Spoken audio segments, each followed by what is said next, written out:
So this is a new horse. His name is Spot, and he's a horse that we're just about finished with. He's doing very well. And so Daniel's able to ride him now without the German martingale and has him in collection. And he's working on his walk, trot, transition. Okay. Walk, trot, transition. Okay. Back and forth. Just like back and forth. And every time he does it, he's going to do it softer.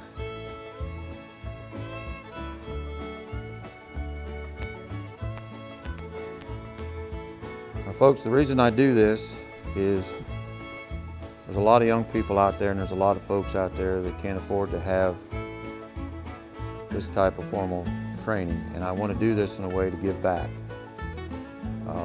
There's no reason these days to be uneducated with YouTube and the things that are out there. Knowledge is unlimited, and I want to do this in a way where that young person that was not born into a place that had horses or doesn't have the resources to do this can learn. And these are important things to know. This is the right way to learn this. If you went and studied under a master in Austria or Germany, this is how they're going to show you, just like this. Okay? And I don't care if you're riding English or you're riding Western, it doesn't matter. The way Daniel's sitting on that saddle and the way he could be in an English or a Western saddle, doesn't matter. We school all our horses in Western stock tack because we just don't like English tack. That's all there is to it. Okay, so he's working on that transition back and forth. And just think about when you're doing that, I want him to respond to me only if I think about it.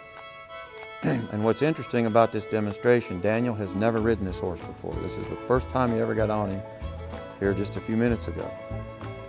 And I want you to notice how when Daniel first started riding him, he kind of had his ears back and he was just a little bit sensitive to Daniel. But now as we're going along, notice how he's bringing his ears more propped forward and the horse is responding. See that? You can't even see him signal that horse. Okay? I want you to watch when he comes back around here how Daniel can transition that horse and you don't even see it. Walk.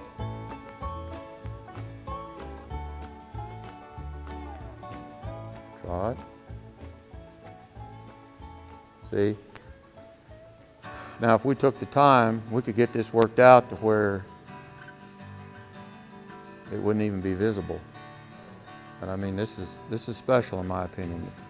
And I say this all the time to people. This is the difference between a high class and a low class horse, right here. And people say to me, "Oh, Ted, you're lucky. You get a lot of money for your horses." And I say, baloney, doggone it. The horses are good, that's why they're valuable. It's because they do stuff like this. It makes a horse valuable. But they didn't start out by getting on his back and pounding on him like some cowbelly. We started out with softness at the end of our rope, in hand on the ground, and softened this horse properly. You know, we spent months preparing him for this type of thing. So if I ship this horse to somebody who knows where in California or who knows, and they watch this video and they get on that horse, they'll be able to get these results. Or if you're off somewhere and you're trying to learn how to do this, well folks, this is how you do it. This is how you school a horse. All right, so little things I want you to watch for. Notice how his legs are proportioned underneath him, and notice how Daniel's got his chin up and he's looking to where he's going, and his arms are at his side. He's got his reins gathered up properly, and he's giving that horse contact in his mouth that are just in the corners of his cheeks. And he's just kind of massaging that horse's tongue with that bit. It's light contact, okay? But the contact he's got in his mouth is balanced with the impulsion that he's providing with his legs. So if horses get to tossing their head or acting silly during this process, it's because your impulsion is not balanced from your seat and legs and your hands. So in this whole process, he's learning to balance all that signal at the same pressure, at the same harmony, let's call it.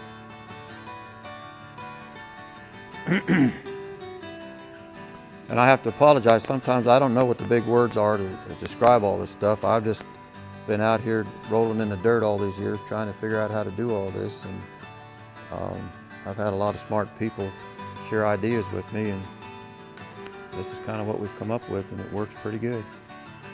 All right, now, that's good. So in our next video, we're going to work on the trot, or what we'll call the canter departure, from a walk and a trot.